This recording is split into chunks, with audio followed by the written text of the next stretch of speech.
Salut à tous, on se retrouve aujourd'hui pour parler du Paris Saint-Germain ce mercredi 5 juillet. Donc aujourd'hui, jour très important bien sûr pour le PSG parce que beaucoup de choses à dire aujourd'hui parce qu'il va se passer pas mal de choses en ce mercredi parce que donc je sors la vidéo juste après la conférence de presse. Donc quand je fais la vidéo, bien sûr ça avant. Donc on reviendra sur toutes les déclarations bien sûr du nouveau coach Luis Enrique parce qu'aujourd'hui à 14h, donc là il y a quelques minutes les gars, donc Luis Enrique a été officiellement présenté en tant que nouveau coach du Paris Saint-Germain. Donc on reviendra demain les gars avec toutes les premières déclarations bien sûr de Luis Enrique en tant que nouveau coach bien sûr du PSG.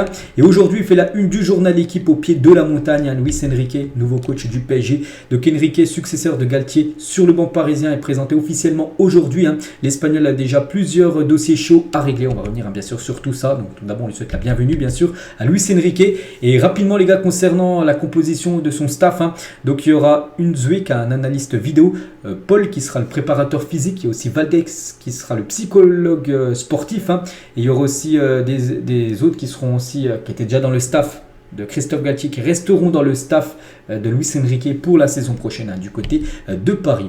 Et Campos a eu son mot à dire sur la composition d'une partie du staff de Luis Enrique. L'influence du dirigeant portugais est également restée intacte pour l'heure dans la gestion du mercato. Donc voilà, il est toujours très important bien sûr Luis Campos, que ce soit au niveau mercato, même pour composer le staff de Luis Enrique, il a aussi son mot à dire, Luis Campos. Et toujours avec Luis Enrique, on parlera beaucoup plus demain avec ses premiers mots on peut dire en tant que coach parisien. N'oubliez pas que c'est un coach des fois streamer, enfin il avait streamé sur Twitch chaque jour lors du mondial, le mondial de la Coupe du Monde avec l'Espagne. On verra s'il fera la même chose du côté PSG, bon ça m'étonnerait, mais on ne sait jamais.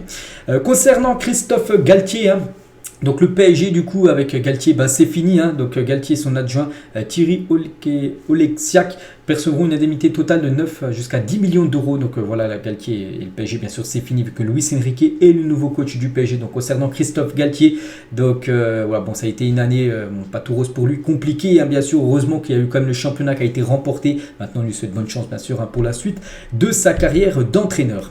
Concernant les recrues, ça y est, tout va enfin s'enchaîner du côté de Paris. Enfin, on peut dire, parce qu'on attendait ça comme depuis pas mal de temps, surtout qu'il y a des joueurs comme Ugarte ou même Asensio, ils ont passé leur visite médicale, ça va bientôt faire 3 semaines, puis pour l'instant, toujours pas officiel, mais voilà, le PSG voulait faire les choses dans l'ordre, virer Galtier, annoncer Luis Enrique et ensuite annoncer les recrues. Et les recrues, ça va défiler là. Donc tout d'abord Hernandez 45 millions d'euros, Ugarte 60, Kang In-lee 22, Marco Asensio libre, Skriniar libre, Tjerendour libre et voilà. Donc c'est déjà pas mal, ça fait déjà 6 recrues normalement là que le PSG va annoncer officiellement dans les prochaines heures. Et concernant c'est vrai Kang In-lee, parce qu'il y a un moment il était plus très, les rumeurs étaient plus trop bonnes on peut dire pour que le joueur rejoigne l'équipe du PSG parce que le PSG proposait 15, puis Mallorca avait augmenté son offre à 22 et le PSG va bien payer, c'est 22 millions d'euros pour s'offrir le joueur. Le constat était clair en interne, il manquait un joueur de couleur capable d'amener de la percussion et de centrer. Voilà, ce joueur peut-être très peu connu qui sera je pense pas un titulaire indiscutable, ça sera plutôt un super sub, voilà, un joueur vif tout ça qui va amener de danger sur les côtés. Donc on lui souhaitera bien sûr la bienvenue quand ça sera officiel concernant le sud coréen. Et concernant Tjerendour, voilà, ce joueur peut-être le moins connu de cette liste, c'est vrai qu'il y a quand même des grands noms, mais Tjerendour c'est peut-être un joueur que personne connaît, je ne le connaissais pas avant que le PSG s'intéresse à lui. Donc il sera lié au PSG pour les 5 prochaines années. Le milieu italien ne devrait pas être prêté, contrairement aux rumeurs, devrait bien rester parce qu'il y avait des rumeurs que le PSG allait l'acheter et qu'il allait être prêté en série B dans la Sampdoria de Gênes. Non, il devrait bien rester du côté de Paris d'après ce qui se dit. Il devrait intégrer le groupe de Luis Enrique à partir du 18 juillet prochain, parce que une petite info aussi concernant aussi les dates de reprise de l'entraînement, parce que le journal Le Parisien voilà, dit leur date. Donc concernant l'entraînement que j'annonce souvent depuis le 10, parce que c'est lundi prochain, c'est le 10, et je pensais que le PSG allait reprendre le 10, et du coup, d'après le journal Le Parisien, ça pourrait reprendre pour les non-internationaux, ceux qui ont arrêté depuis le match PSG Clermont, il y a pas mal de temps. Donc ce serait vendredi, donc c'est après-demain, normalement, la reprise de l'entraînement. Luis Enrique le dira là certainement aujourd'hui en conférence de presse. Et lundi 17 juillet prochain pour les internationaux comme Mbappé, comme Hakimi, voilà, comme Verratti ou même Donnarumma, qui ont joué avec leur sélection inscriptions, donc eux reviendront normalement le 17, dans 12 jours. Donc voilà, vous avez les dates normalement, parce que c'est pas encore officiel, mais ça devrait être ça. Et pour revenir les gars sur le joueur Cher Ndour, j'ai dit, donc futur normalement parisien, et il est en admiration devant Kylian Mbappé. Il a dit, c'est le plus fort du monde dans le football récent, parmi les très rares qui font la différence. Il y a beaucoup d'autres jeunes qui se montrent, mais il n'y a pas de débat, il est à un autre niveau. Donc il est très admiratif du talent de Kylian Mbappé. Peut-être les deux seront ensemble, parce que Ndour, on va arriver, mais Mbappé, bien sûr, on ne sait toujours pas ce qui va être de Kylian. On en parlera là dans quelques instants. Concernant Bernardo Silva, qui pour moi reste quand même la priorité absolue. C'est que je vais montrer la liste là, des 6 recrues qui doivent arriver. Et pour moi, la recrue absolument à voir, c'est Silva, même devant les attaquants, même devant un 9, même si un 9 aussi est une priorité. Pour moi, Silva, il le faut absolument ce joueur. Et Pep Guardiola, du côté de City, met la pression à Manchester City pour que Bernardo Silva reste. Bien sûr, pour Guardiola, c'est un joueur essentiel à son équipe. Bernardo Silva, donc voilà, bien sûr du côté de City, ils font pression pour que le joueur reste. Donc le dossier s'annonce long et complexe, donc voilà, ça va être très très long le dossier, le feuilleton Bernardo Silva, malgré que le Portugais souhaite rejoindre le PSG. Donc après il y a aussi des offres du côté de Al Hilal en Arabie Saoudite qui lui propose vraiment un très très gros salaire. Donc maintenant après ça sera au joueur vraiment de prendre sa décision. L'Arabie Saoudite, la France, donc le Paris Saint-Germain, ou bien sûr rester du côté de City, c'est totalement jouable, malgré que ça fait déjà 6 ans qu'il est du côté de City. On peut peut-être penser qu'il a envie d'ailleurs, mais voilà, il peut toujours bien sûr rester et prolonger du côté de City qui pourrait lui augmenter son salaire. Donc voilà, bien sûr ce qu'il y avait à dire sur Bernardo Silva. Concernant Mbappé, les gars, sur Instagram, white party, parce que Mbappé actuellement aux États-Unis, bien sûr, bon, il fait plein de fêtes, Kylian Mbappé, tiens, regardez, il est avec un basketteur, il est avec Jay-Z, un rappeur célèbre américain, donc, ou même avec le rappeur Lil Baby. Donc voilà, les vacances actuellement de Kylian Mbappé, mais nous, donc c'est bien voilà, qu'il fasse les vacances, mais nous on veut savoir vraiment c'est quoi son futur. Est-ce que le PSG doit faire une équipe avec ou sans Kylian Mbappé, parce qu'on est le 5 juillet, en espérant là que ça s'accélère les choses, surtout avec l'arrivée du coach Luis Enrique. Les discussions entre le PSG et Mbappé ne progressent pas. Le PSG ne veut pas que le Français parte gratuitement dans un an, mais est convaincu que Mbappé a déjà prévu de quitter le club libre en 2024, parce que Mbappé, les gars, je vais le répéter peut-être pour ceux qui n'ont pas entendu, donc lui il ne veut pas prolonger, il veut rester Mbappé au PSG, mais c'est le Paris Saint-Germain, le club bien sûr, logiquement, qui ne veut pas le perdre gratuitement l'année prochaine et qui veut le vendre. Logique, ça c'est sûr, ce serait bête les gars de le perdre quand même gratuitement l'année prochaine, bien sûr Kylian Mbappé. Donc le joueur lui souhaite rester, pourquoi? Parce qu'il a une prime de fidélité. S'il reste là, la saison prochaine il touchera, je crois, c'est entre 60 et 80 millions d'euros par rapport à cette prime de fidélité.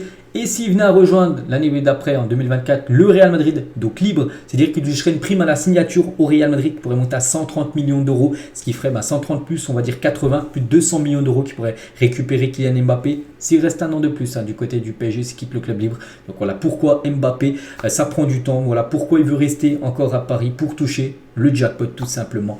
Donc après bien sûr concernant le club, ils veulent le vendre en espérant qu'il soit vendu, Kylian Mbappé, parce que le perdre gratuitement ce serait un flop total, voilà, surtout niveau gestion bien sûr de Mbappé qui a été acheté quand même pour plus de 185 millions d'euros. Et toujours avec Kylian, donc pour l'instant toujours parisien, et on peut voir qu'il figure parmi les meilleurs attaquants, on peut voir qu'il est premier par rapport, c'est ESPN qui a fait pas mal de top 10, même des top 100, et voilà le top 10 là des meilleurs attaquants, Mbappé meilleur attaquant par rapport à la saison là précédente. Gabriel Vega qu'on a parlé là, ces derniers jours, figure bien dans les petits papiers du PSG, mais le club parisien part de plus loin que ses concurrents sur ce dossier, d'après le journal Le Parisien, parce qu'il y a pas mal d'équipes intéressées, il n'y a pas que Paris qui est dessus. On trouve le Real, le Barça, City, Liverpool, encore Chelsea qui est intéressé par Gabriel Vega, le PSG également intéressé, mais voilà, il part de loin le Paris Saint-Germain, mais après c'est totalement jouable, rien n'est impossible bien sûr pour Paris.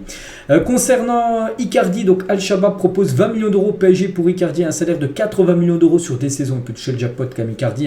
Wanda Nara de ce côté rêve toujours d'un retour en Italie. Donc voilà, Wanda Nara qui est sa femme et agent bien sûr de Icardi. Donc voilà, concernant Mauro Icardi, n'oubliez pas qu'il appartient toujours au PSG. Le PSG pourrait peut-être récupérer 20 millions d'euros en le vendant en Arabie Saoudite. Concernant Sergio Ramos, tu as des nouvelles, même s'il ne joue plus du côté du PSG. Moi j'étais déçu qu'il n'a pas pu prolonger. Pourtant le joueur voulait prolonger, c'est plutôt Paris qui n'a pas voulu le prolonger. Bref, donc il ne retournera pas à Séville, parce que j'avais dit dès que je connaîtrais son futur club, je le dirai. Parce que le président de Séville, enfin le vice-président de Séville, a dit Sergio Ramos n'est pas une option pour Séville en ce moment. J'ai une bonne relation avec René Ramos, qui est le frère de Sergio. C'est un joueur magnifique issu d'un système de formation, mais il n'y a rien entre lui et Séville. Donc voilà, ça ne sera pas Séville, ça peut être l'Arabie Saoudite ou peut-être l'Inter Miami, le futur de Séville. Sergio Ramos. Arda Güler aussi, tiens, que le PSG ciblait, hein, donc Arda Güler a fait son choix, il a décidé de rejoindre le Real Madrid malgré les rumeurs l'envoyant au PSG. Le PSG était aussi, enfin c'était une option, hein, donc le PSG savait que ça allait être compliqué parce qu'il y avait beaucoup d'équipes, donc du coup il ne viendra pas à Paris, hein, il ira plutôt du côté du Real Madrid.